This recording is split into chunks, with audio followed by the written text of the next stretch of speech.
어머, 아기 정말 예쁘네요. 내 목소리가 화려한 돌잔치장에 울려 퍼졌다.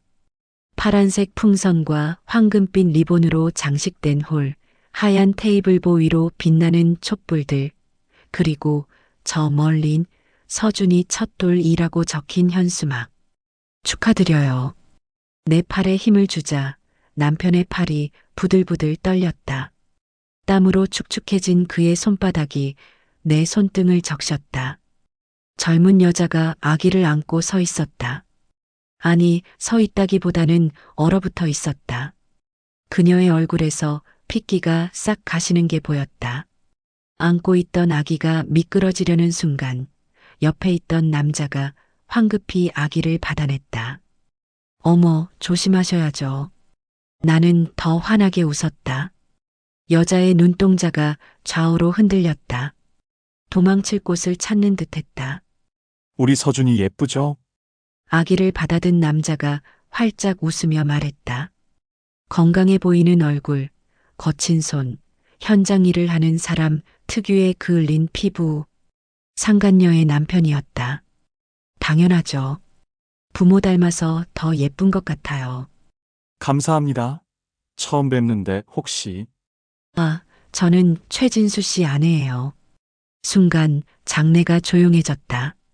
아니, 원래부터 조용했던 걸까? 내 귀에만 아무 소리도 들리지 않았던 걸까? 남편이 내 팔을 잡아 끌었다. 여보, 저기! 결혼한 지 23년 됐어요. 나는 남편의 손을 뿌리치지 않았다. 오히려 더 깊숙이 팔짱을 꼈다. 남편의 온몸이 경직됐다. 아, 그러시구나. 반갑습니다. 상간녀의 남편은 여전히 환하게 웃고 있었다. 아무것도 모르는 얼굴이었다. 순박하고 성실하고 자기 아들 돌잔치가 행복하기만 한 사람. 젊은 여자 박지은은 한 발 뒤로 물러섰다. 실례할게요. 그녀의 목소리가 떨렸다. 아기를 안은 채 뒤돌아서는 그녀의 뒷모습이 흔들렸다. 비틀거리는 걸음걸이. 어머, 괜찮으세요? 컨디션이 안 좋으신가? 괜찮습니다. 죄송해요. 그녀는 화장실 쪽으로 사라졌다. 나는 천천히 주변을 둘러봤다. 100여 명은 되어 보이는 하객들. 화려한 음식상. 정성스럽게 꾸며진 돌상. 아기 사진들로 가득한 포토존. 여보, 우리 나가자. 남편의 목소리가 떨렸다. 왜? 이제 막 왔는데. 친구 손주 돌잔치인데 인사도 안 하고 가면 안 되지. 친구가 누구야? 수진이. 대학 동기. 그거 몰라? 남편의 입술이 바짝 말랐다. 그는 아무 말도 하지 못했다. 저 멀리서 한 중년 여자가 우리를 향해 걸어왔다. 화려한 한복 차림. 상간녀의 어머니였다. 어머, 누구세요?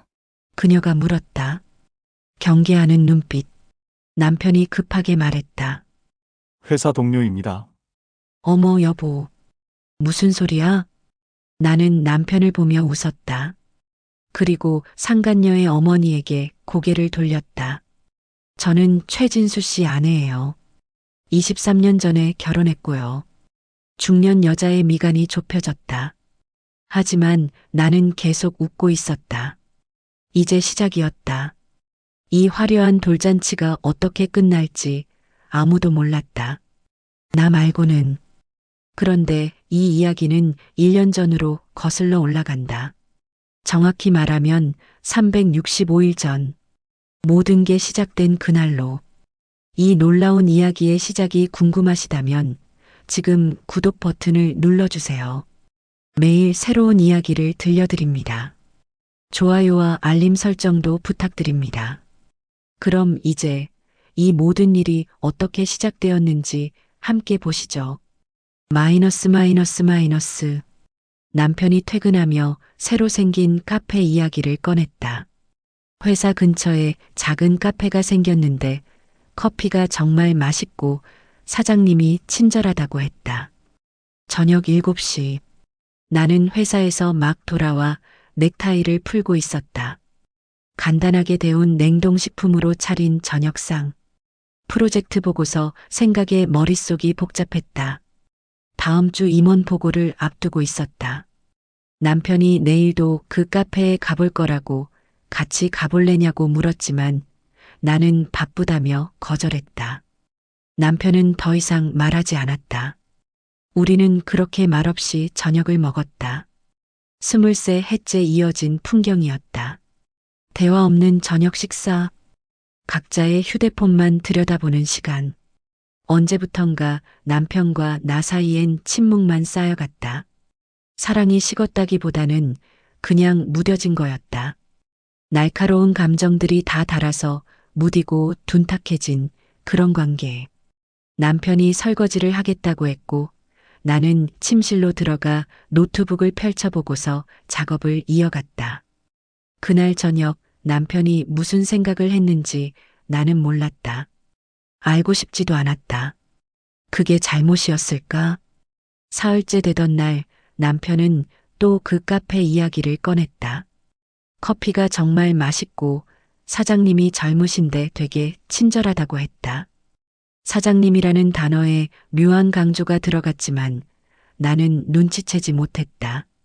남편이 다음에 같이 가보자고 했지만 나는 바쁘다며 또 거절했다. 남편의 얼굴이 굳었다. 하지만 금방 평소의 무표정으로 돌아갔다. 그 후로도 남편은 매일같이 그 카페 이야기를 했다.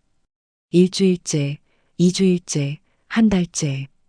카페 사장님이 케이크를 서비스로 줬다는 이야기, 날씨 추운데 따뜻한 차를 챙겨줬다는 이야기, 남편이 힘들어 보인다며 위로해줬다는 이야기. 점점 사장님이라는 사람에 대한 이야기가 많아졌다. 나는 그때도 대수롭지 않게 생각했다. 단골 카페 생긴 거겠거니. 친절한 사장 만난 거겠거니. 하지만 2달쯤 지났을 때 남편의 스케줄이 이상해지기 시작했다.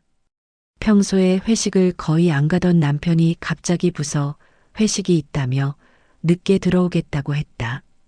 1년에 2~3번, 그것도 억지로 끌려가는 수준이던 사람이 말이다.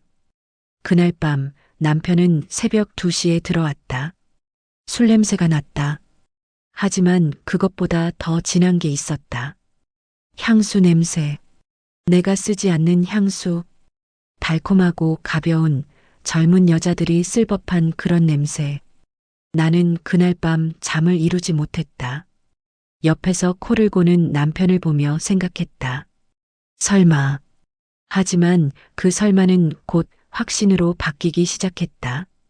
일주일 후 남편이 이번 주말에 골프 약속이 있다고 했다.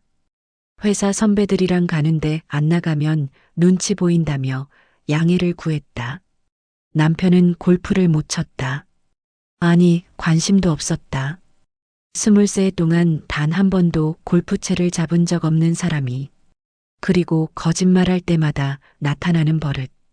귀가 붉어지는 것. 그날도 남편의 귀는 빨갛게 달아올라 있었다. 나는 더 캐묻지 않았다. 오히려 태연하게 보냈다. 재밌게 다녀오라고 말했다. 하지만 그날 오후 나는 남편 차를 몰래 따라갔다. 골프장이 아니었다. 한적한 주택가, 작은 빌라 앞에 차를 세우는 남편, 그리고 그 빌라에서 나오는 젊은 여자. 여자는 아기를 안고 있었다. 남편이 차에서 내려 그 아이의 볼을 쓰다듬었다. 여자가 환하게 웃었다. 남편도 웃었다. 내가 본 적 없는 그렇게 행복한 남편의 얼굴. 나는 그 장면을 차 안에서 지켜봤다. 손이 떨렸다. 아니, 온몸이 떨렸다. 하지만 차에서 내리지 않았다. 소리치지도 않았다. 그저 조용히 핸드폰을 꺼내 사진을 찍었다. 1장, 2장, 3장. 증거를 남겼다. 그날 밤 남편은 골프 이야기를 늘어놓았다. 날씨가 좋았고 운동을 많이 했으며 다음에 또 나가자는 제안을 받았다고 했다. 나는 짧게 대답했다. 더 이상 들을 필요가 없었다. 남편이 샤워하러 들어간 사이 나는 남편의 재킷을 뒤졌다. 주머니에서 나온 건 영수증 하나. 카페 영수증.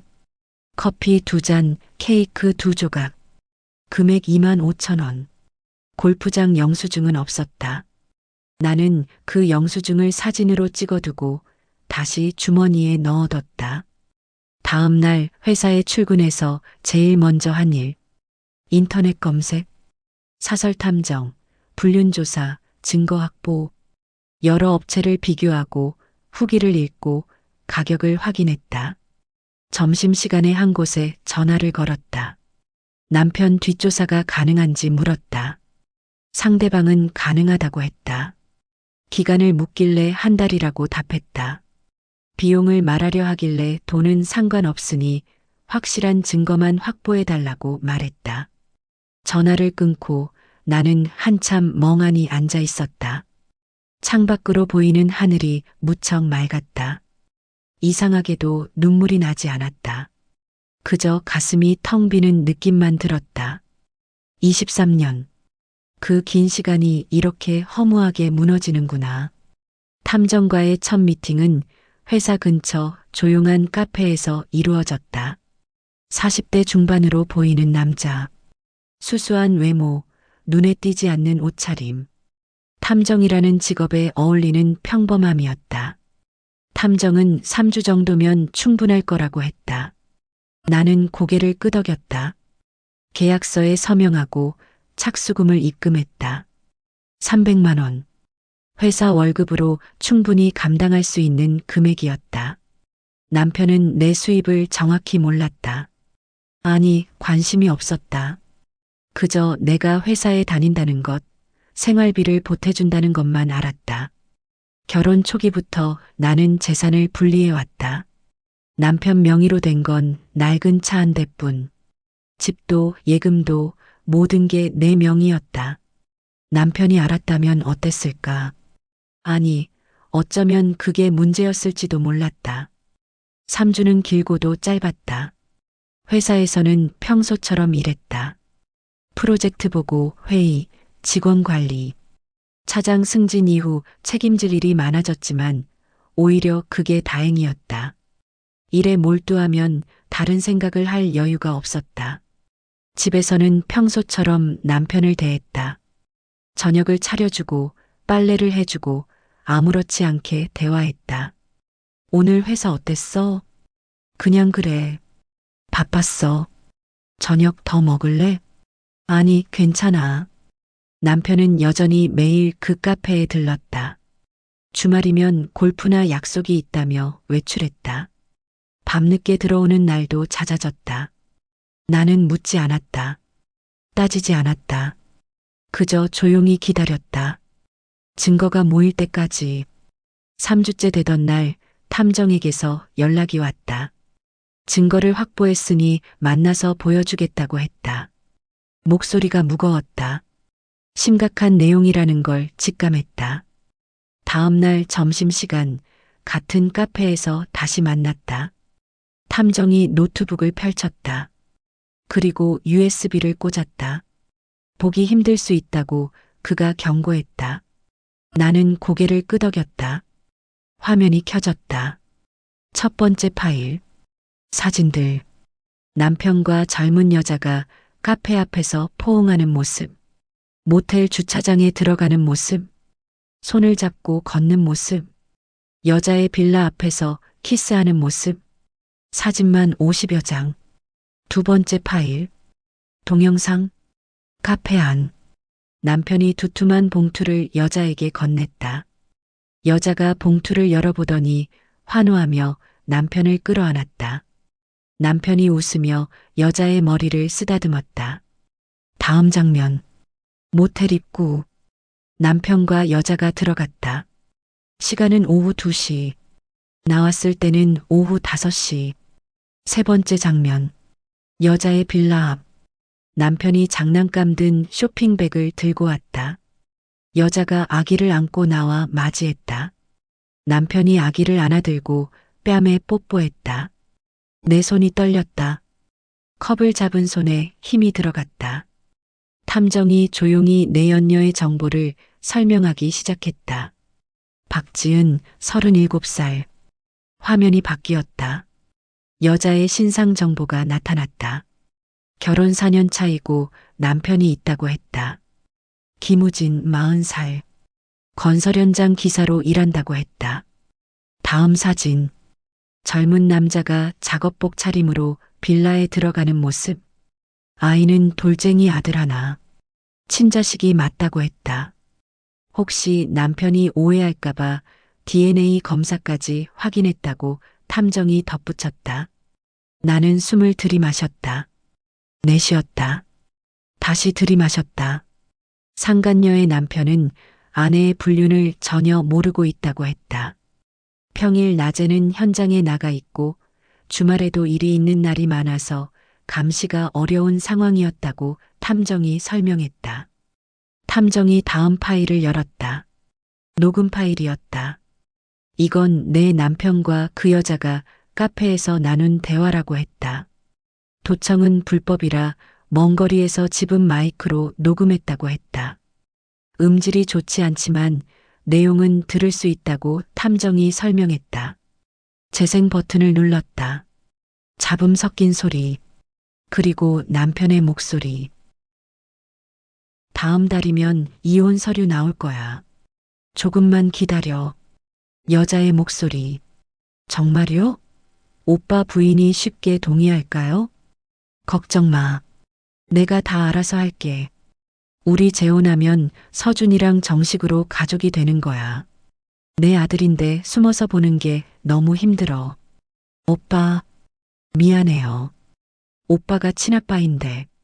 우진이한테는 비밀로 해야 해서. 괜찮아. 조금만 더 참아. 곧 다 정리될 거야. 나는 화면을 멈췄다. 내 아들, 남편이 자기가 친아빠라고 생각하고 있었다. 하지만 탐정은 DNA 검사 결과를 확인했다고 했다. 아이는 상간녀의 친남편, 김우진의 친자식이라고. 그 여자가 남편에게 거짓말을 한 거였다. 재생을 다시 눌렀다. 오빠 정말 대단해요. 우진이는 현장 기사라 힘들어 보이는데 아이 키우기도 힘들고. 걱정하지 마. 내가 다 책임질게. 서준이는 내 아들이니까. 우리 재혼하면 지은이도 일 그만두고 아이만 돌봐도 돼. 녹음이 끝났다. 나는 숨을 깊이 들이마셨다. 내 아들이라고. 남편은 정말로 믿고 있었다. 하지만 거짓말이었다. 아이의 진짜 아버지는 김우진. 상간녀의 친남편. 그 여자는 남편을 완전히 속인 거였다. 돈을 뜯어내기 위해. 탐정이 다른 파일을 열었다. 스프레드시트였다.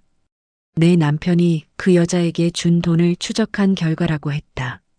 최근 6개월간 총액이 1,200만 원이라고 했다. 숫자들이 나열돼 있었다. 200만 원, 150만 원, 200만 원, 100만 원. 주로 현금으로 전달했고 일부는 계좌이체였다고 했다. 남편의 신용카드 현금 서비스 내역과 일치한다고 탐정이 덧붙였다. 1,200만 원. 우리 집 생활비가 빠듯하다고, 적금들 돈도 없다고 그렇게 말하던 남편이. 탐정이 한 가지 더 있다며 조심스럽게 말을 이었다. 다음 달 15일 그 여자의 아들 돌잔치가 예정돼 있다고 했다. 호텔 연회장을 예약했고 비용은 500만 원이라고 했다. 화면에 호텔 예약 확인증이 떴다. 예약자는 박지은. 하지만 결제자는 최진수, 내 남편이었다. 탐정이 말했다. 내 남편이 돌잔치 비용을 전액 부담했다고. 나는 노트북 화면을 가만히 바라봤다. 눈물이 나올 것 같았다. 하지만 나오지 않았다. 화가 날 것 같았다. 하지만 그것도 아니었다. 그저 차가워졌다. 가슴이, 머리가, 온몸이 얼음처럼. 탐정이 필요한 게 더 있는지 물었다. 나는 고개를 저었다. 아니, 잠시 후 고개를 끄덕였다. 돌잔치 날짜와 장소, 정확한 시간을 알려달라고 했다. 탐정이 알겠다고 했다. 그리고 한 가지 더. 내 연녀의 남편 김우진 씨 연락처도 알 수 있는지 물었다. 탐정이 눈을 깜빡이며 용도를 물었다. 나는 나중에 필요할 것 같다고만 답했다. 더 이상 묻지 않았다. 탐정은 그저 고개를 끄덕이며 기록했다. 잔금을 입금하고 자리에서 일어났다. 탐정이 USB를 건넸다. 모든 자료가 들어있고 비밀번호는 내 생년월일로 설정했다고 했다. 고맙다고 인사했다. 탐정이 조심스럽게 힘내시라고 말했다. 나는 미소 지었다. 억지로. 괜찮다고, 이제 확실히 알았으니까 괜찮다고 말했다. 카페를 나섰다. 가을 햇살이 따스했다. 거리에는 사람들이 웃고 떠들며 지나갔다. 모두가 평범한 하루를 사는 동안 내 세계는 무너지고 있었다. 하지만 무너진 자리에 다른 게 세워지고 있었다. 차가운 분노, 그리고 철저한 계획. 그날 밤 집에 돌아왔을 때 남편은 소파에 앉아 TV를 보고 있었다. 일찍 왔네. 내가 말했다. 응. 오늘 일찍 끝나서. 거짓말.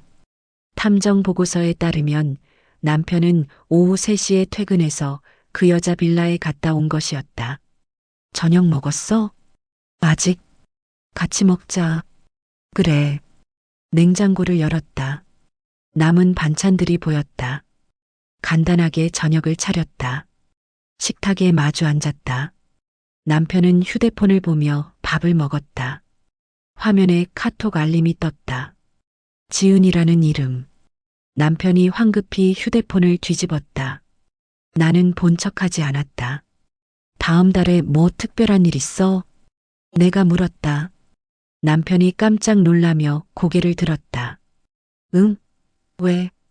그냥 휴가라도 갈까 해서. 요즘 우리 너무 각자 바쁘게만 살았잖아. 남편의 눈동자가 흔들렸다.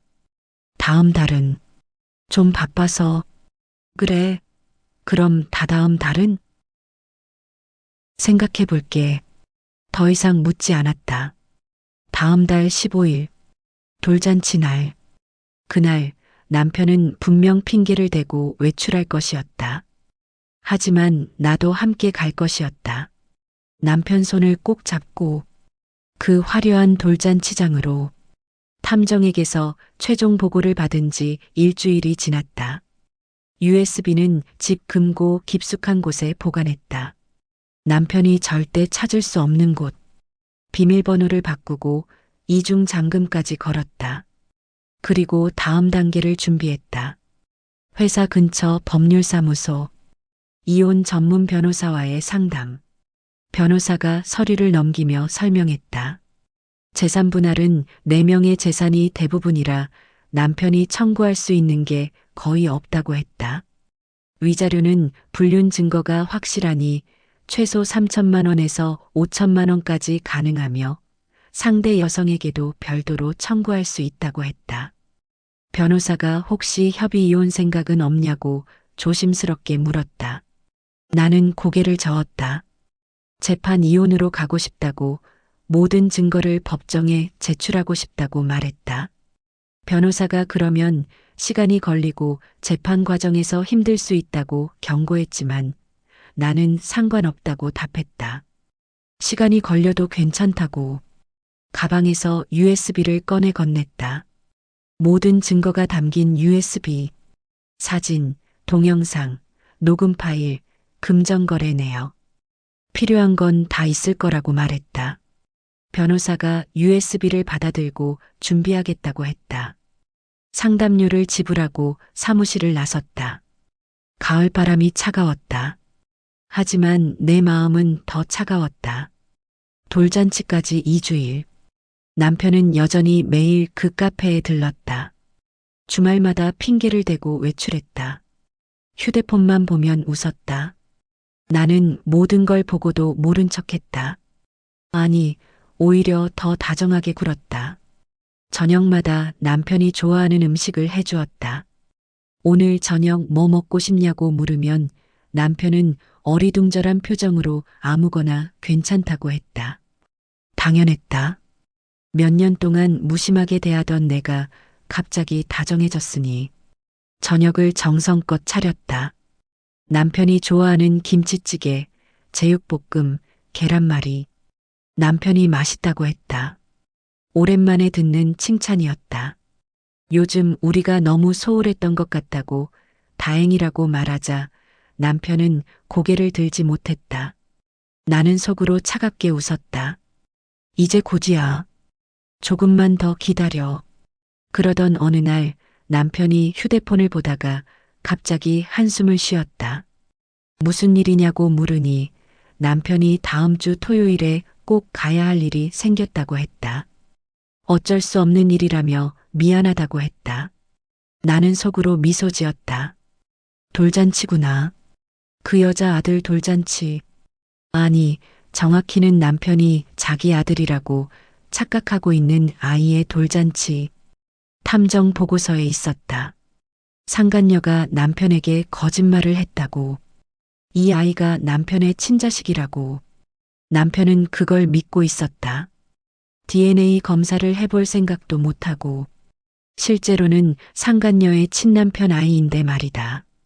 아쉽다고 그날 우리 어디 갈까 했는데 라고 말하자 남편이 정말 미안하다고 했다. 눈을 마주치지 못했다. 괜찮다며 넘어갔다. 하지만 머릿속으로는 계획을 세우고 있었다. 내가 가는 그 돌잔치에 나도 함께 갈 거야. 내 팔 꽉 잡고. 돌잔치 열흘 전 저녁 식사 후 자연스럽게 대화를 꺼냈다. 여보, 다음 주 토요일에 시간 있어? 남편이 깜짝 놀라며 휴대폰에서 눈을 떼었다. 토요일은 약속 있다고 했다며 당황했다. 맞다, 회사 일 있다고 했지. 그럼 같이 가면 안 돼? 남편이 무슨 말이냐는 듯 쳐다봤다. 내 친구 손주 돌잔치가 그날이거든. 근데 당신 회사 일도 그날이잖아. 그럼 같이 나갔다가 각자 일 보고 저녁에 만나는 건 어때? 남편의 얼굴이 굳었다. 친구가 누구냐고 물었다. 나는 대학 동기 수진이라고 예전에 결혼식 때도 왔었다고 거짓말했다. 남편도 내 친구들을 잘 몰랐다. 20세 동안 서로의 인간관계에 무관심했으니까. 남편이 기억이 잘 안 난다며 얼버무렸다. 손주 돌잔치라고 딸이 아들 낳았다고 연락 왔다며 꼭 오라고 했다고 말했다. 남편은 자기는 그 친구 잘 모른다고 혼자 가는 게 어떻겠냐고 했다. 나는 조금 서운한 표정을 지어 보였다. 그래도 같이 가야지. 내가 혼자 가면 이상하다고 부부가 함께 가는 게 예의라고 했다. 남편이 그날 정말 중요한 일이 있다고 절대 빠질 수 없는 일이라고 강하게 말했다. 목소리에 간절함까지 섞여 있었다. 토요일인데 무슨 일이 그렇게 중요하냐고 물으니 남편은 말을 얼버무렸다. 그냥 정말 중요한 약속이라고만 했다. 나는 남편의 눈을 똑바로 쳐다봤다. 남편이 시선을 피했다. 나는 손을 내밀어 남편의 손을 잡았다. 여보, 요즘 우리 너무 각자만 살잖아. 나도 반성하고 있어. 그래서 같이 좀 다니고 싶은데. 친구 손주 돌잔치 정도는 같이 가줄 수 있지? 제발. 이번 한 번만. 남편이 한숨을 쉬었다. 그리고 알았다고 같이 가겠다고 했다. 정말이냐고 물으니 응, 같이 가자고 했다. 고맙다며 환하게 웃었다. 수진이가 정말 좋아할 거라고 말했다. 남편은 억지로 미소를 지었다. 그 미소가 얼마나 억지스러운지 나는 다 알고 있었다. 그날 밤 남편은 화장실에 오래 있었다. 아마 그 여자에게 연락했을 것이다. 돌잔치에 못 간다고. 아내 때문에 친구 행사에 가야 한다고. 그 여자는 어떤 반응을 보였을까? 실망했을까? 화가 났을까? 아니면 이해했을까? 어차피 상관없었다. 돌잔치 일주일 전 회사에서 돌아오니 남편이 소파에 앉아 있었다. 평소보다 일찍 퇴근한 모양이었다. 일찍 왔다고 하니 일이 일찍 끝났다고 했다. 거짓말. 탐정 보고에 따르면 오늘도 그 카페에 들렀다 왔다. 저녁 뭐 먹을래냐고 물으니 아무거나 괜찮다고 했다. 냉장고를 열었다. 장을 봐야 할 것 같았다. 마트 다녀올 거라고 같이 갈래 하니 남편은 여기 있겠다고 했다. 마트에서 장을 보는 동안 나는 계속 생각했다. 다음 주 토요일 남편은 그 돌잔치장에서 무슨 표정을 지을까? 상간녀를 보는 순간 어떤 얼굴이 될까? 상간녀의 남편 앞에서 어떻게 행동할까? 상상만으로도 입꼬리가 올라갔다. 돌잔치 사흘 전 남편이 갑자기 물었다.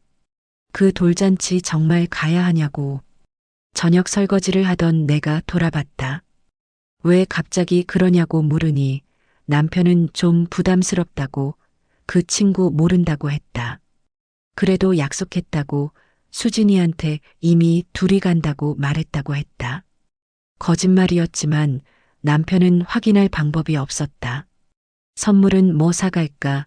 백화점에서 뭐 사는 게 좋을까? 물으니 남편은 알았다는 듯 고개를 끄덕였다. 더 이상 반대하지 못했다.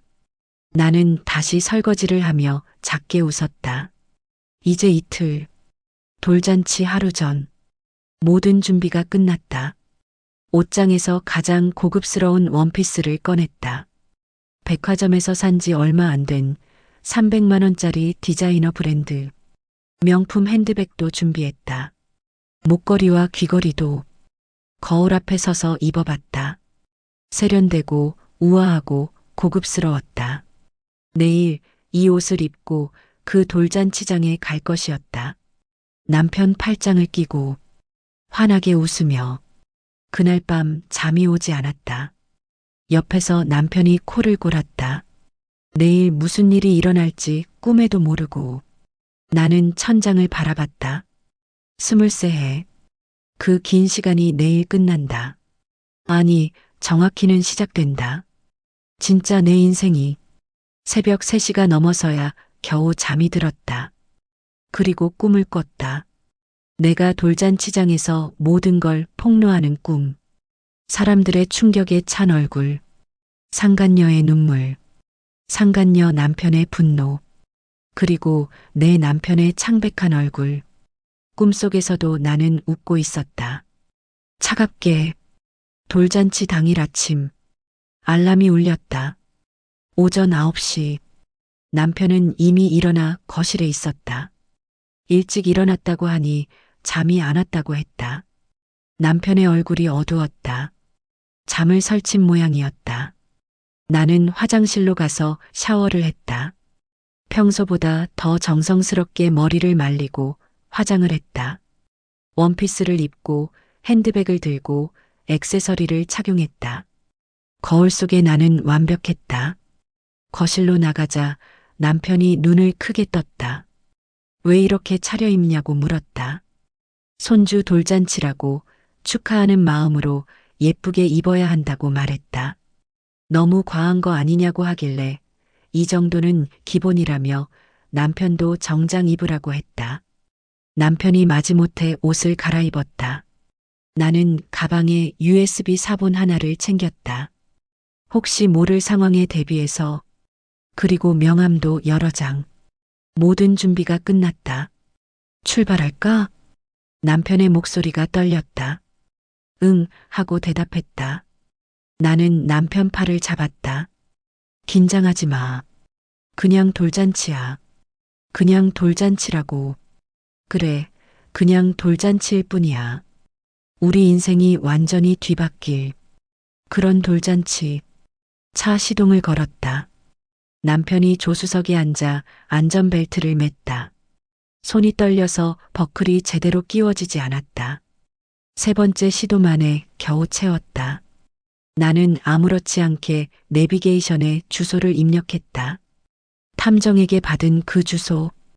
호텔 연회장. 남편이 주소를 확인하며 여기가 맞냐고 물었다. 목소리가 갈라졌다. 응, 수진이가 알려준 곳이라고 답했다.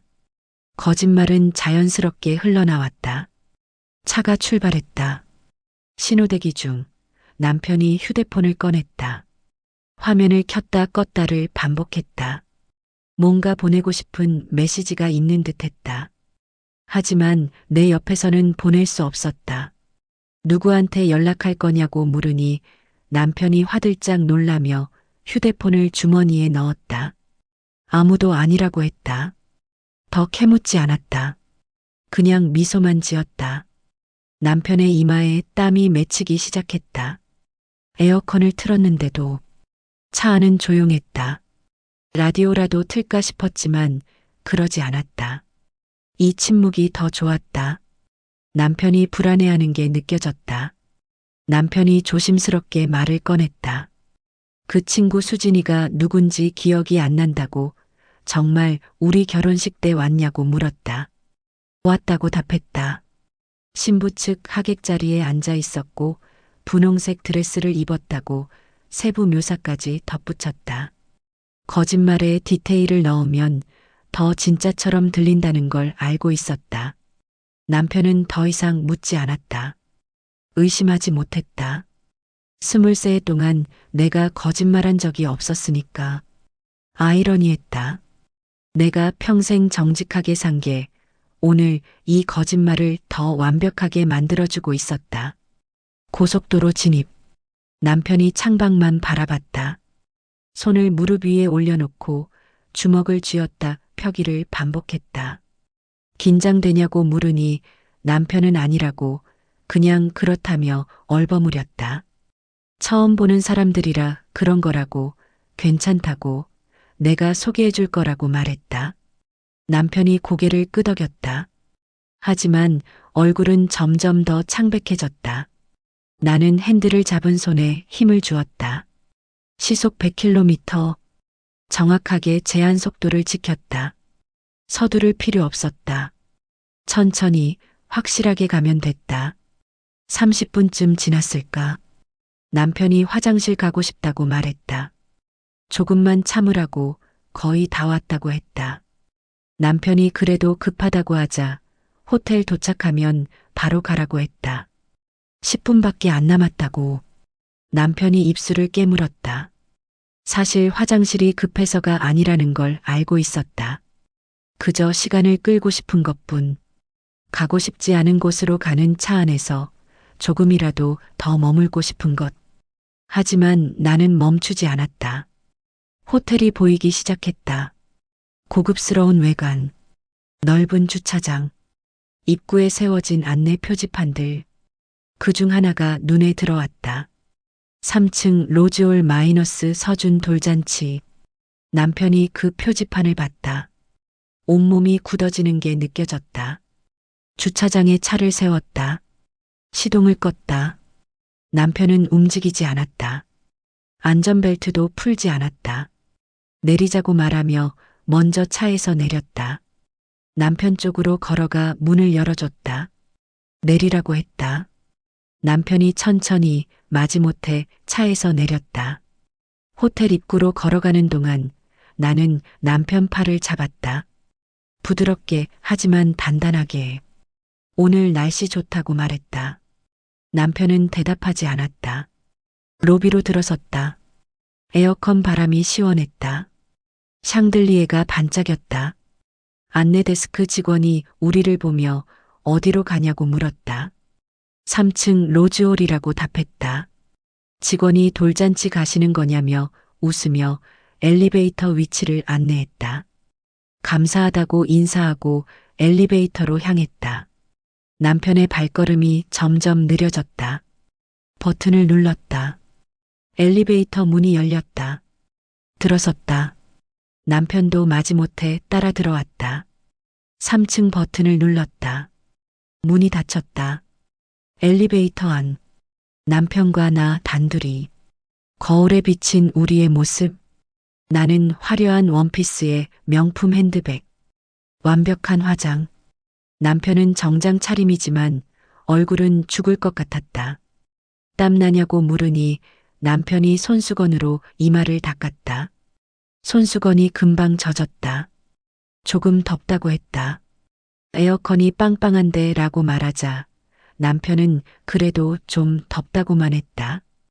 엘리베이터가 올라갔다. 1층, 2층, 3층. 딩소리와 함께 문이 열렸다. 복도가 보였다. 멀리서 음악 소리가 들렸다. 경쾌한 동요, 아이들 웃음소리, 하객들의 웅성거림, 표지판이 보였다. 로즈홀, 가자. 나는 남편 손을 잡았다. 남편의 손은 얼음장처럼 차갑고 땀으로 축축했다. 복도를 따라 걸었다. 20걸음쯤 로즈홀 입구가 보였다. 화려한 장식, 분홍색 풍선들, 황금빛 리본, 그리고 입구에 서 있는 리셉션 직원. 안녕하세요. 하객 명단에 성함 좀 적어주세요. 직원이 환하게 웃으며 방명록을 내밀었다. 나는 방명록에 이름을 적었다. 또박또박. 최진수, 윤서희. 남편이 내 옆에서 그 글씨를 봤다. 자기 이름이 적힌 걸 봤다. 이제 돌아갈 수 없었다. 축하금은 여기에 넣어주세요. 직원이 함을 가리켰다. 나는 미리 준비한 봉투를 꺼내 넣었다. 30만 원. 적당한 금액. 감사합니다. 즐거운 시간 되세요.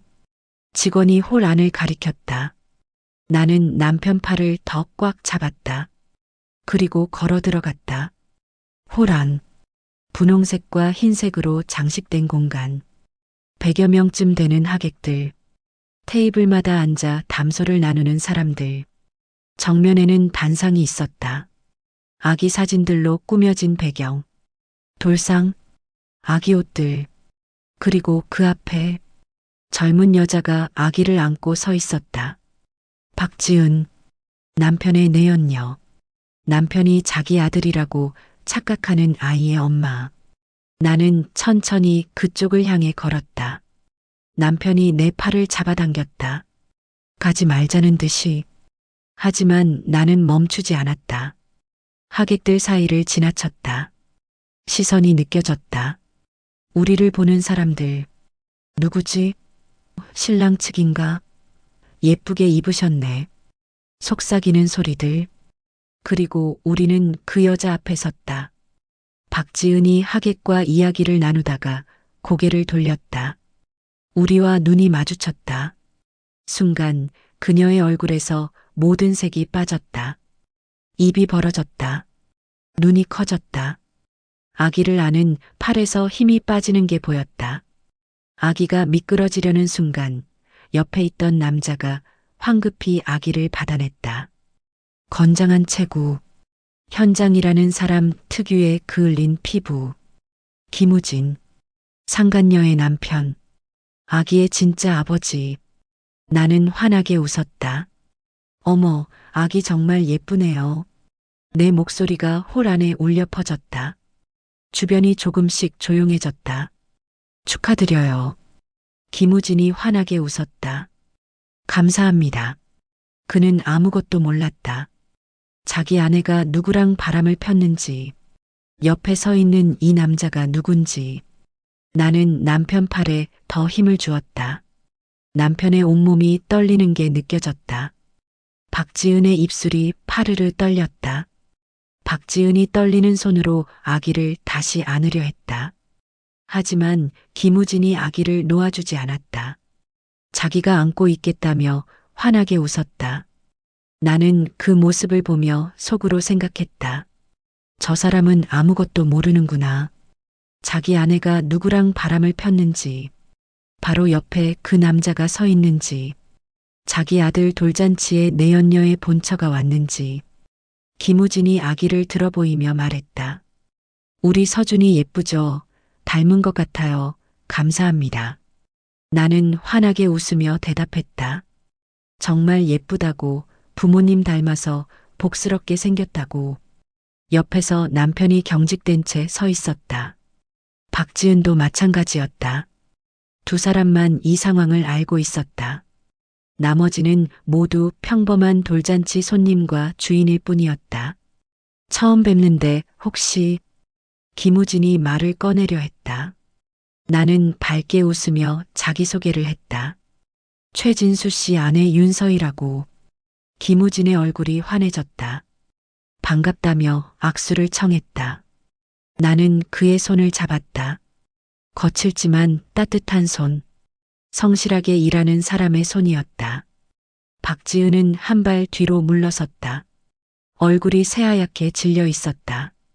저 멀리서 한 중년 여자가 다가왔다. 화려한 한복 차림. 박지은의 어머니였다. 어머, 누구세요? 그녀가 우리를 보며 물었다. 경계하는 눈빛이었다. 남편이 급하게 입을 열려 했다. 아마 회사 동료라고 둘러대려고 했을 것이다. 하지만 나는 남편보다 먼저 말했다. 저는 최진수 씨 아내예요. 순간 박지은 어머니의 미간이 좁혀졌다. 아, 그러시군요. 근데 저희가 아는 분인가요? 나는 환하게 웃으며 대답했다. 수진이 친구라고. 박지은 어머니가 고개를 갸웃했다. 수진이요? 여기 그런 분 없는데요?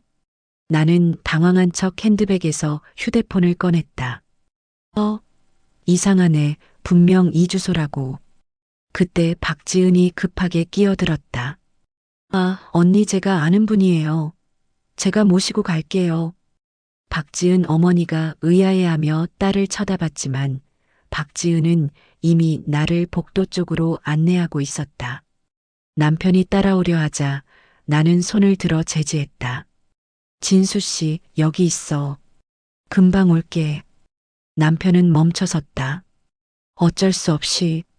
박지은이 앞서서 복도로 나갔다. 나는 그녀를 따라갔다. 홀을 벗어나자마자 박지은이 돌아섰다. 왜 왔냐고 떨리는 목소리로 물었다. 나는 천천히 차갑게 대답했다. 당연히 축하하러 왔다고. 내 아들 돌잔치니까. 박지은이 어떻게 알았냐고 묻자 나는 한 걸음 다가갔다. 탐정을 고용했다고 1년 전부터 증거가 다 있다고 말했다. 사진, 동영상, 녹음 파일 모두. 박지은의 얼굴이 더 창백해졌다.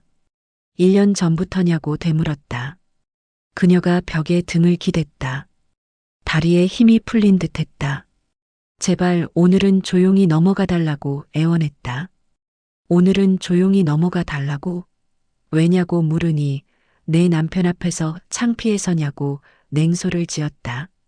박지은이 울먹이며 우진이는 아무것도 모른다고 말했다. 안다고. 내 남편은 착한 사람 같다고.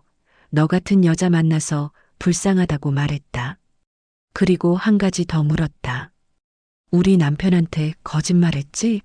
서준이가 내 남편 아들인데. 순간 박지은의 눈이 커졌다. 그것도 아냐고 떨리는 목소리로 물었다. DNA 검사 결과를 받았다고. 저 아기는 김우진 씨 친자식이라고. 우리 남편 아이가 아니라고 말했다. 박지은이 주저앉으려 했다. 나는 그녀의 팔을 잡아 일으켜 세웠다. 왜 거짓말했냐고, 돈 받으려고 그랬냐고 물었다. 박지은이 대답하지 못했다. 1200만 원. 돌잔치 비용 500만 원. 모두 그 거짓말 때문이었다. 박지은이 죄송하다며 눈물을 흘렸다. 나는 그녀의 눈물을 보며 아무 감정도 느끼지 못했다. 동정심도 연민도 분노도 그저 차가운 공허함만. 박지은이 떨리는 목소리로 물었다. 오늘 어떻게 할 거냐고. 나는 잠시 생각했다. 폭로할까? 지금 당장 홀로 돌아가서 모든 걸 말할까? 하객들 앞에서? 박지은의 남편 앞에서? 박지은 어머니 앞에서? 그 생각만으로도 입꼬리가 올라갔다. 하지만 아직 아니었다. 타이밍이 중요했다. 일단 들어가자고 말하며 돌아섰다. 박지은이 당황하며 폭로 안 하냐고, 지금 말 안 하냐고 물었다. 나는 고개를 돌려 그녀를 봤다. 아직 아니라고 때가 되면 말할 거라고 했다. 박지은이 언제냐고 물었다. 그건 내가 정한다고 말했다. 박지은의 다리가 후들거렸다. 나는 다시 홀 쪽으로 걸어갔다. 박지은이 비틀거리며 따라왔다. 홀로 돌아왔을 때 남편이 불안한 얼굴로 서 있었다. 나는 그의 팔을 잡으며 밝게 웃었다. 미안하다고 화장실 위치 물어봤다고 말했다. 남편이 나를 쳐다봤다. 무슨 말을 나눴는지 궁금해하는 눈빛이었다. 하지만 묻지 못했다. 주변에 사람이 너무 많았다. 박지은은 김우진에게 돌아갔다. 그녀의 어머니가 걱정스럽게 얼굴이 왜 그러냐고 어디 아프냐고 물었다. 박지은이 괜찮다고 그냥 좀 긴장돼서 그렇다고 답했다. 김우진이 아내의 어깨를 감싸며 위로했다. 긴장하지 말라고 잘하고 있다고. 나는 그 모습을 지켜봤다. 저 남자도 곧 알게 될 거야. 아내가 누구랑 뭘 했는지. 사회자가 마이크를 잡고 곧 돌잡이 행사를 시작하겠다고 말했다. 하객들이 박수를 쳤다. 아기를 안은 김우진이 단상으로 올라갔다. 박지은도 따라 올라갔다. 돌상 위에 여러 물건이 놓여 있었다. 돈, 책, 청진기, 마이크, 실타래. 사회자가 흥겹게 서준이가 무엇을 잡을지 궁금하다며 분위기를 띄웠다. 아기가 돌상 위를 기어갔다. 하객들이 환호했다. 나는 단상 위에 박지은을 바라봤다. 그녀는 아기를 보는 척하면서 계속 나를 흘끔거렸다. 불안과 공포가 가득한 눈빛. 계속 떨고 있어. 오늘 끝까지. 아기가 책을 잡았다. 사회자가 책이라며 서준이 장래 희망은 학자라고 재미있게 말했다. 하객들이 박수를 쳤다. 김우진이 환하게 웃으며 아기를 안아들었다. 박지은이 억지로 미소를 지었다. 하지만 그녀의 손이 떨리고 있었다. 돌잡이가 끝나고 식사 시간이 시작됐다. 안내 직원이 자리를 안내했다. 우리는 뒤쪽 테이블에 앉았다. 남편이 조용히 아까 뭐라고 했냐고 물었다. 무슨 말이냐고 되물으니 그 여자한테 복도에서 무슨 말을 했냐고 물었다. 화장실 위치 물어봤다고 답했다. 남편이 정말이냐고 물었다. 왜 다른 얘기한 것 같냐고 되물으니 남편이 입을 다물었다. 나는 미소 지으며 메뉴판을 봤다. 음식이 나오기 시작했다. 샐러드, 스테이크, 파스타. 하지만 남편은 거의 먹지 못했다. 나는 천천히 여유롭게 식사를 했다. 이 돌잔치가 어떻게 끝날지 나만 알고 있었다. 아직 시작도 안 했는데 말이다. 진짜 쇼는 이제부터였다. 음식이 나오기 시작했다. 샐러드, 스테이크, 파스타. 하지만 남편은 거의 먹지 못했다. 포크를 들었다 놓았다를 반복했다. 고기를 자르다가 손이 떨려 포크를 떨어뜨리기도 했다. 나는 천천히 여유롭게 식사를 했다. 스테이크가 부드러웠다. 와인도 괜찮았다. 500만 원짜리 돌잔치답게 음식은 수준급이었다. 우리 남편 돈으로 차린 잔치. 아니, 정확히는 내 돈으로 차린 잔치였다. 우리 집 생활비가 여기 쓰였으니까. 단상 쪽을 보았다. 박지은이 하객들 사이를 돌아다니며 인사하고 있었다. 아기를 안은 김우진도 함께였다. 두 사람은 웃고 있었지만 박지은의 웃음은 굳어 있었다. 그녀가 가끔씩 우리 테이블을 흘끔거렸다. 시선이 마주칠 때마다 그녀는 황급히 고개를 돌렸다. 김우진은 여전히 아무것도 몰랐다. 하객들에게 고맙다고 인사하고 아기를 자랑하고 행복한 표정을 지었다. 조금만 더 기다려.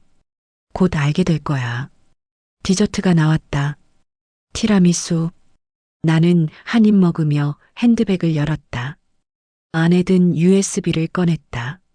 작은 USB. 겨우 몇 센티미터짜리 물건.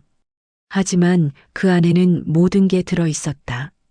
사진 50장, 동영상 10여 개, 녹음 파일, 금전거래 내역, DNA 검사 결과, 모두. 나는 USB를 손바닥 위에 올려놓고 바라봤다. 단상 쪽에서 박지은이 나를 보고 있었다. 정확히는 내 손에 든 USB를 보고 있었다. 그녀의 얼굴이 하얗게 변했다. 나는 천천히 미소 지었다. 박지은이 비틀거렸다. 옆에 있던 김우진이 아내를 부축했다. 괜찮냐고 물었다. 박지은이 고개를 저으며 화장실 가겠다고 말하는 게 보였다. 그녀가 홀 밖으로 나가려 했다. 나는 자리에서 일어났다. 잠깐 화장실 다녀올게. 남편에게 말하고 박지은을 따라갔다. 복도. 박지은이 화장실 쪽으로 급하게 걸어갔다. 아니, 거의 뛰다시피 했다. 나는 뒤따라갔다. 천천히. 서두를 필요 없었다. 화장실 입구에서 박지은을 불렀다. 박지은이 멈춰섰다. 천천히 돌아봤다. 도망가려고 하냐고 물으니 박지은이 고개를 저었다.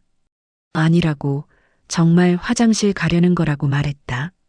하지만 목소리가 떨렸다. 거짓말이라고 했다.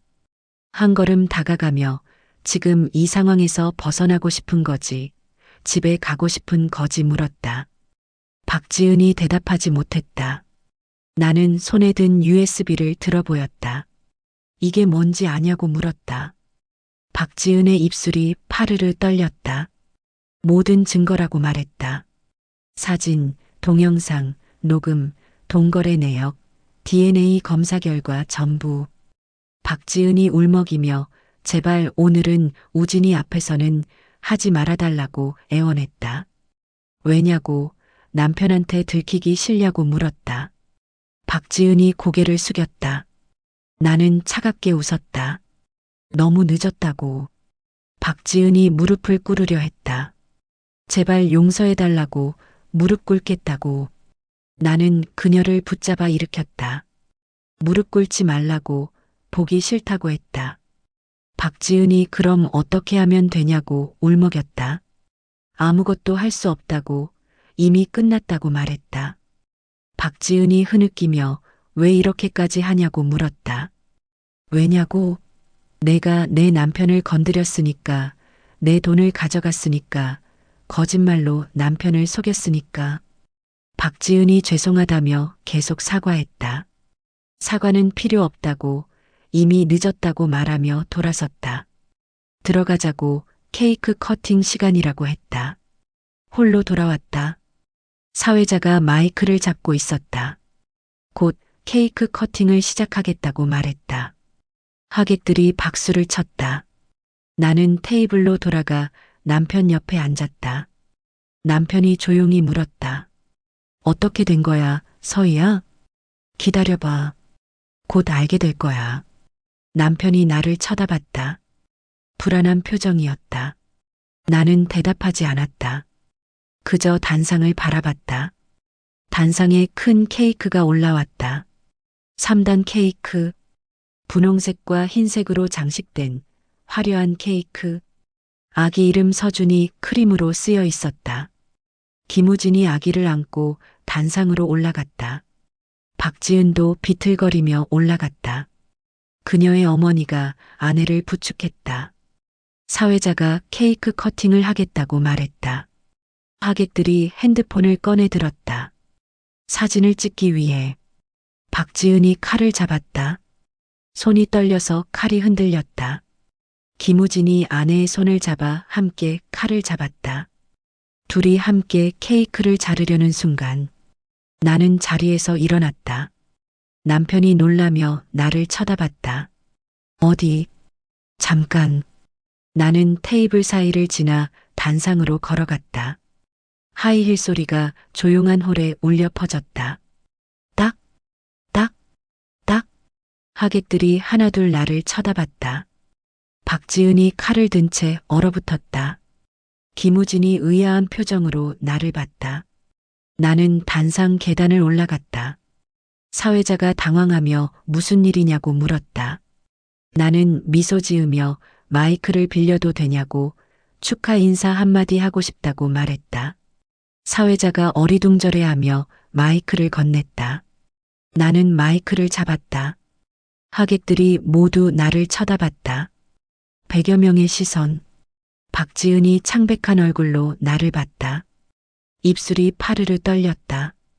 김우진이 웃으며 친구분이냐고 축사 감사하다고 말했다. 나는 그를 보며 미소 지었다. 그리고 마이크에 대고 말했다. 안녕하세요. 저는 최진수 씨의 아내 윤서희입니다. 홀이 조용해졌다. 오늘 이렇게 좋은 자리에 와서 정말 기쁩니다.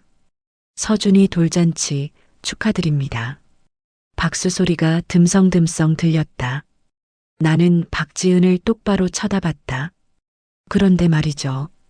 나는 잠시 멈췄다. 여러분께 한 가지 말씀드릴 게 있습니다. 박지은의 얼굴에서 마지막 남은 혈색마저 빠져나갔다. 나는 핸드백에서 USB를 꺼냈다. 이 안에 정말 재미있는 게 들어있거든요. 김우진의 미소가 굳어졌다. 나는 천천히 또박또박 말했다. 한번 보실래요? 이제 시작이었다. 사회자가 당황하며 주최 측에 확인하려 했지만 나는 이미 단상에 있던 노트북을 열고 있었다. 행사 진행용 노트북. 스크린과 연결되어 있었다. USB를 꽂았다. 스크린에 폴더가 떴다. 사진, 동영상, 녹음, 거래 내역, DNA 검사 결과. 하객들이 숨을 죽였다. 김우진이 단상으로 다가와 무슨 일이냐고, 이게 뭐냐고 물었다. 나는 그에게 죄송하지만 꼭 보셔야 할 것 같다고 말했다. 사진 폴더를 열었다. 첫 번째 사진이 스크린에 떴다. 카페 앞. 남편과 박지은이 포옹하고 있는 사진. 하객들이 숨을 들이켰다. 김우진이 스크린을 쳐다봤다. 그리고 아내를 봤다. 이게 뭐냐고 물었다. 박지은이 고개를 숙였다. 대답하지 못했다. 나는 다음 사진을 넘겼다. 모텔 주차장. 남편과 박지은이 손을 잡고 들어가는 모습. 또 넘겼다. 빌라 앞. 남편이 박지은을 끌어안고 키스하는 모습. 하객들이 웅성거렸다. 누군가 휴대폰을 꺼내 촬영하기 시작했다. 김우진이 떨리는 목소리로 이 남자가 누구냐고 물었다. 나는 멀리 테이블을 가리켰다. 저기 계신 분이 제 남편 최진수 씨라고 말했다. 모든 시선이 남편에게 쏠렸다. 남편이 자리에서 일어나려다 다시 주저앉았다. 박지은 어머니가 단상으로 뛰어 올라와 당장 그거 끄라고 소리쳤다. 나는 그녀를 쳐다보며 끄라고 하냐고 아직 다 안 보여드렸다고 말했다. 어머님도 보셔야 한다고 따님이 뭘 했는지. 동영상 폴더를 열었다. 첫 번째 영상을 재생했다. 모텔 입구 CCTV 영상. 남편과 박지은이 들어간다. 시간 오후 2시. 나온다. 시간 오후 5시. 하객들이 소리쳤다. 누군가 아이고 라며 한숨을 쉬었다. 김우진이 비틀거렸다. 아기를 안은 채 무릎이 꺾이는 듯했다. 옆에 있던 누군가가 황급히 아기를 받았다. 김우진이 떨리는 목소리로 아내 이름을 불렀다. 이게 진짜냐고 물었다. 박지은이 무릎을 꿇었다. 울음을 터뜨렸다. 미안하다고 반복했다. 장내가 술렁였다. 나는 다음 영상을 재생했다. 카페 안. 남편이 두툼한 봉투를 박지은에게 건넨다. 박지은이 봉투를 열어본다. 환호하며 남편을 끌어안는다. 하객들이 비난하기 시작했다. 저게 뭐냐고 돈을 주고받는다고 웅성거렸다. 나는 마이크에 대고 맞다고 돈을 주고받았다고 말했다. 스크린을 엑셀 파일로 바꿨다. 거래 내역. 최근 6개월간 제 남편이 박지은 씨에게 준 돈이라고 설명했다. 숫자들이 스크린에 떴다. 200만 원, 150만 원, 200만 원, 100만 원. 총액 1200만 원이라고 말했다. 하객들이 소리쳤다. 1200만 원이냐고 미쳤다고. 나는 계속 말했다. 그리고 오늘 이 돌잔치 비용 500만 원도 제 남편이 냈다고. 김우진이 아내를 쳐다보며 돌잔치 비용을 그 남자가 냈냐고 물었다. 박지은이 고개를 숙인 채 울기만 했다. 박지은 어머니가 비명을 질렀다. 딸 이름을 부르며 정말 그랬냐고 소리쳤다. 나는 마지막 폴더를 열었다. DNA 검사 결과. 문서 파일이 스크린에 떴다. 마지막으로 하나 더 보여드리겠다고 말했다. 김우진이 스크린을 쳐다봤다. 나는 천천히 또박또박 읽었다. 피검사자 1 김우진, 피검사자 2 김서준, 친자 확률 99.99%. 순간 홀이 조용해졌다. 김우진이 나를 쳐다보며 무슨 뜻이냐고 물었다. 나는 그를 똑바로 보며 말했다. 서준이는 김우진 씨 친자식이라고, 제 남편 아이가 아니라고. 김우진의 눈이 커졌다. 그럼 왜 그랬냐고 물었다. 제 남편은 서준이가 자기 아들이라고 믿고 있었다고 박지은 씨가 그렇게 거짓말했다고 설명했다. 돈을 더 받기 위해서라고. 장내가 폭발했다. 하객들이 웅성거렸다. 말도 안 된다고, 사기꾼이라고, 남편 돈으로 바람 피웠다고 소리쳤다. 박지은이 바닥에 쓰러졌다. 울음소리가 마이크에 잡혔다. 김우진이 아내를 내려다봤다. 그의 눈에 눈물이 고였다. 왜 이랬냐고, 자기한테 왜 이랬냐고 물었다. 박지은 어머니가 딸을 일으키려 했지만 박지은은 일어나지 못했다. 하객들이 자리에서 일어나기 시작했다. 누군가는 나가고 누군가는 휴대폰으로 계속 촬영했다. 나는 USB를 뽑았다. 마이크를 내려놓으려다가 마지막으로 한마디 더 했다. 김우진 씨라고 불렀다. 김우진이 고개를 들었다. 서준이는 정말 우진 씨 아들이라고, DNA 검사 결과가 증명한다고, 그러니 아이한테는 잘 해달라고 말했다. 김우진이 울먹이며 고개를 끄덕였다. 나는 박지은을 마지막으로 쳐다보며 이름을 불렀다. 박지은이 고개를 들었다. 눈물 범벅인 얼굴. 다음엔 거짓말하지 말라고 말했다. 나는 단상에서 내려왔다. 하객들 사이를 지나쳤다. 사람들이 길을 비켜줬다. 멀리서 남편이 나를 보고 있었다. 일어서지도 못한 채 나는 그를 보지 않았다. 그냥 지나쳤다. 홀 밖으로 나왔다. 복도, 엘리베이터, 로비, 주차장으로 향했다. 차에 올라탔다. 시동을 걸었다. 백미러로 호텔을 봤다. 저 안에서 무슨 일이 벌어지고 있을까? 하지만 상관없었다. 나는 이미 끝냈다. 차를 출발시켰다. 핸드폰이 울리기 시작했다. 남편에게서 한 통, 두 통, 세 통 받지 않았다. 박지은에게서도 왔다. 역시 받지 않았다. 나는 라디오를 켰다. 경쾌한 음악이 흘러나왔다.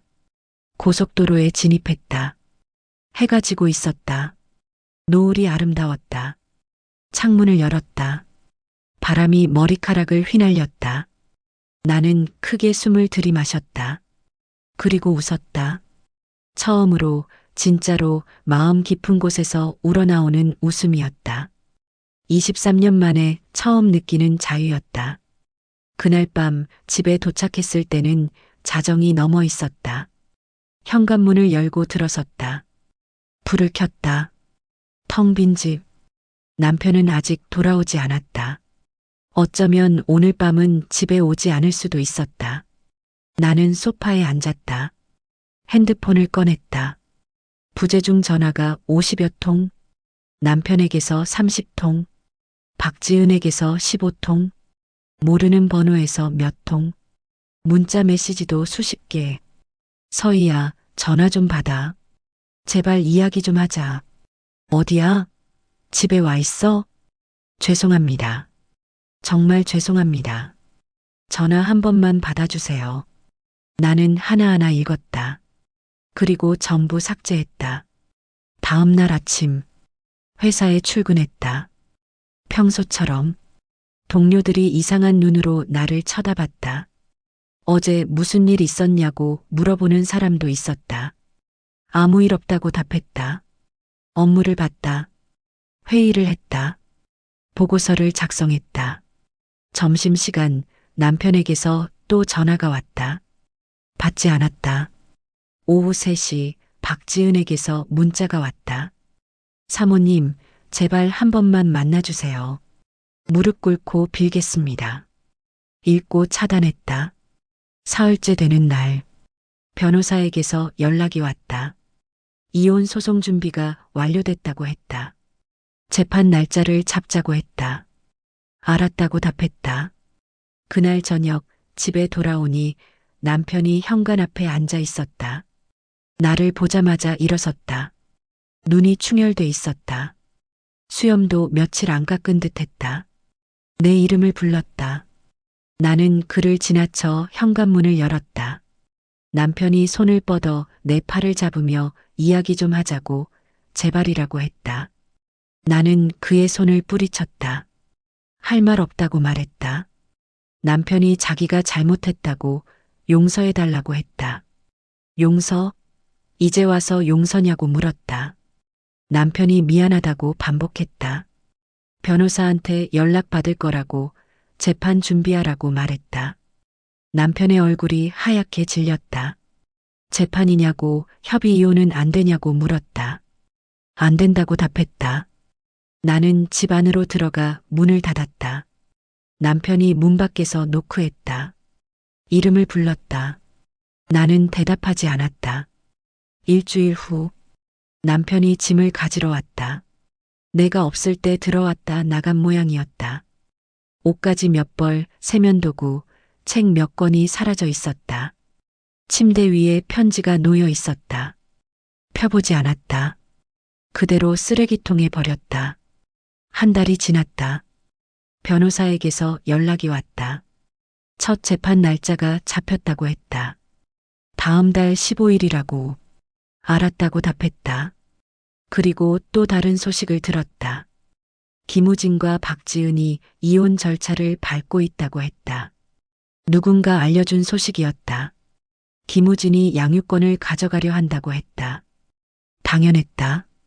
DNA 검사 결과가 있으니까. 박지은은 아이를 빼앗길 처지였다. 나는 아무 감정도 느끼지 못했다. 동정도 연민도 그저 당연한 결과일 뿐이었다. 그리고 또 다른 소식. 남편이 회사에서 소문이 났다고 했다. 누군가 돌잔치 영상을 회사 직원들에게 퍼뜨렸다고. 남편은 사람들 눈을 피해 다닌다고 했다. 퇴사를 고려 중이라고 했다. 나는 그 소식을 듣고도 아무렇지 않았다. 오히려 회사에서는 나를 승진시켰다. 임원으로. 제약회사 최연소 여성 임원. 동료들이 축하해줬다. 나는 미소 지으며 감사하다고 말했다. 2달째 새 아파트를 구했다. 강남 한복판. 30평대. 깨끗하고 밝은 집. 전부 내 이름으로 계약했다. 이사짐을 쌌다. 필요 없는 건 다 버렸다. 남편과의 추억이 담긴 물건들. 결혼사진, 여행사진, 선물들. 전부 쓰레기 봉투에 넣었다. 그리고 새 집으로 이사했다. 새 아파트 거실. 창문으로 서울 시내가 한눈에 보였다. 나는 창가에 서서 밖을 바라봤다. 저녁 노을이 아름다웠다. 이 도시 어딘가에 남편이 있을 것이었다. 박지은도, 김우진도. 하지만 그건 이제 내일이 아니었다. 나는 커피를 한 모금 마셨다. 핸드폰이 울렸다. 변호사였다. 재판 준비 서류를 확인해 달라고 했다. 알았다고 답했다. 전화를 끊고 나는 다시 창밖을 바라봤다. 그날 밤 일기를 썼다. 오랜만이었다. 몇 년 만에 쓰는 일기. 오늘 드디어 내 집을 샀다고 썼다.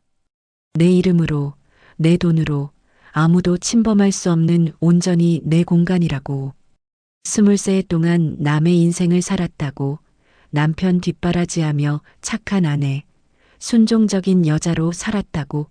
그게 내가 해야 할 역할이라고 믿었다고 썼다. 하지만 틀렸다고. 내가 먼저였어야 했다고. 내 인생이 먼저였어야 했다고. 이제야 깨달았다고. 늦었지만 지금이라도 다행이라고 썼다. 펜을 내려놓았다. 일기장을 덮었다. 다음 날 아침 회사 앞 카페에서 커피를 샀다. 아메리카노. 내가 좋아하는 것. 남편 취향 맞춰서 라떼 사던 시절은 끝났다. 카페 창가에 앉아 커피를 마셨다. 밖으로 가는 사람들을 봤다. 모두 바쁘게 살아가고 있었다. 나도 그중 하나였다. 하지만 이제는 달랐다. 누군가를 위해 사는 게 아니라 나를 위해 사는 것. 재판날이 다가왔다. 남편 측 변호사에게서 협의이혼 제안이 왔다. 거절했다. 재판으로 가겠다고 했다. 모든 증거를 법정에 제출하고 싶었다. 공개적으로, 당당하게. 어느 날 저녁, 혼자 외식을 했다. 고급 레스토랑. 예약하고 갔다. 혼자서. 웨이터가 혼자 왔냐고 물었다. 그렇다고 답했다. 몇 분 더 오냐고 물으니 아니라고, 혼자라고 말했다. 웨이터가 잠시 당황했지만 곧 미소 지으며 물잔을 채워줬다. 나는 스테이크를 주문했다. 와인도 한 잔. 천천히 여유롭게 식사를 했다. 누구 눈치도 보지 않고, 누구 취향도 맞추지 않고, 그저 내가 먹고 싶은 걸 먹었다. 집으로 돌아오는 길, 편의점에 들렀다. 아이스크림을 샀다. 초콜릿 맛. 내가 좋아하는 것. 남편은 초콜릿을 싫어했다. 그래서 집에 초콜릿이 없었다. 이제는 마음껏 먹을 수 있었다. 집에 와서 아이스크림을 먹으며 드라마를 봤다. 배꼽 빠지게 웃었다. 오랜만에 느끼는 평온함이었다. 어느 주말, 친구를 만났다. 대학 동기. 오랜만에 보는 얼굴. 친구가 내 표정이 완전 달라졌다고 말했다. 뭔가 밝아졌다고. 예전엔 항상 뭔가에 억눌려 있는 것 같았는데 지금은 다르다고. 나는 미소 지으며 이제야 내 인생을 사는 것 같다고 말했다. 친구가 내 손을 잡으며 잘했다고, 정말 잘했다고 말했다. 우리는 와인을 마시며 이야기했다. 밤이 깊도록. 재판날. 법정에 섰다. 남편이 반대편에 앉아 있었다. 초췌한 모습이었다. 하지만 나는 동요하지 않았다. 변호사가 증거를 제출했다. 사진, 동영상, 녹음 파일, 금전거래 내역, DNA 검사 결과. 모두. 판사가 심각한 표정으로 서류를 검토했다. 남편 측 변호사는 할 말이 없었다. 증거가 너무 명확했으니까. 재판이 끝났다. 승소 확률은 99%라고 변호사가 말했다. 위자료, 재산 분할, 모든 게 내 뜻대로 진행될 거라고 했다. 나는 법원을 나서며 하늘을 올려다봤다. 맑은 하늘. 구름 한 점 없었다. 바람이 불었다. 머리카락이 날렸다. 나는 깊게 숨을 들이마셨다. 자유의 공기였다. 그날 저녁, 집 창가에 앉아 일기를 썼다. 오늘 재판이 있었다고, 내 편이 이길 거라고 변호사가 말했다고 썼다. 당연한 결과라고, 진실은 언제나 이기니까. 누군가는 내게 물을지도 모른다고 썼다. 후회하지 않냐고, 23해를 허비한 것에 대해. 하지만 나는 후회하지 않는다고 썼다. 그 시간이 있었기에 지금의 내가 있으니까. 참는 것이 미덕이 아니라는 걸 배웠으니까. 내가 먼저여야 한다는 걸 깨달았으니까. 이제 시작이라고 썼다. 진짜 내 인생이 50이라는 나이는 끝이 아니라 새로운 시작이라고. 그리고 나는 준비되었다고. 나를 위해 사는 것. 당당하게, 떳떳하게, 자유롭게. 이제부터 펜을 내려놓았다. 창밖을 봤다. 도시의 불빛이 반짝였다. 나는 미소 지었다. 그리고 일어나 불을 끄고 침대에 누웠다. 내일은 또 새로운 날이었다. 내 인생의 진짜 시작이었다. 오늘 이야기는 여기까지입니다. 어떠셨나요? 때로는 참는 것이 미덕이 아닐 때도 있습니다. 자신을 먼저 생각하는 것, 그것이 이기심이 아니라 자존감입니다. 여러분도 오늘 이야기를 통해 작은 용기를 얻으셨으면 좋겠습니다. 구독과 좋아요는 더 많은 이야기를 전해드리는데 큰 힘이 됩니다. 댓글로 여러분의 생각도 들려주세요. 다음에 또 재미있는 이야기로 찾아뵙겠습니다. 감사합니다.